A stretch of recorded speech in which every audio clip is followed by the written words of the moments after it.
Ramadan is a time when we're supposed to look into ourselves, a time to contemplate, a time to reflect on. Unfortunately, it turns into a time of eating.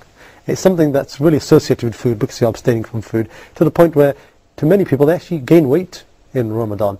I mean, this thing of overeating in Ramadan, is it something that Allah speaks about, that the Sharia speaks about, or the Prophet gives some guidance towards, or not overeating, not overindulging?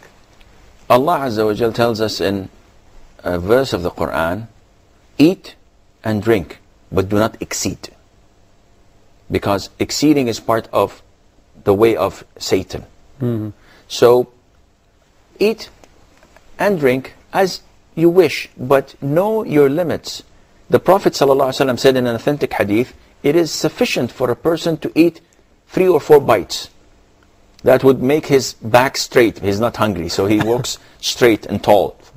And the Prophet goes on to say that if you want to eat inevitably, then 3rd for your food, 3rd for your liquids, and 3rd for the air you breathe. This in your body here? Yes, so you make it in proportion.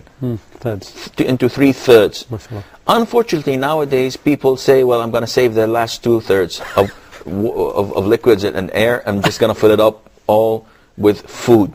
And you can see this clearly. Yes. You can see this manifested in Taraweeh prayer. People pray Maghrib, they go back to their homes, and you have a full table of everything. Yeah. Of sweets, of soups, of sambusaks, of main 3-4 main courses, and they fill it up to the rim with brim. And when they go to Taraweeh, they can barely walk, like Humpty Dumpty. And when they stand in the row for prayer, their knees hurts, their back hurts. When the Imam, bows for a little bit, more than 10 seconds, they feel like throwing up. So they pray 2 rakahs and then just go home and sleep.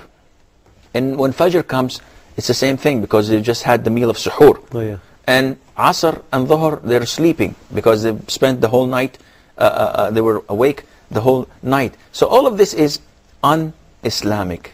Have one meal and one type of food, that would be more than enough, because then you would go and pray and you can have your mind intact, understand what the Imam says. But for the woman to sit for 6 hours in the kitchen, not praying, not reading the Quran, not doing anything useful for her day of judgment, just cooking like a slave. Yeah, we have these questions where sisters say that for me Ramadan is more to do with what goes into the kitchen. I mean, it's a time of ibadah, worship, or reflection, but poor sisters there in the kitchen. See, she's rewarded for what she's doing, yes, but not to that extent. Yeah.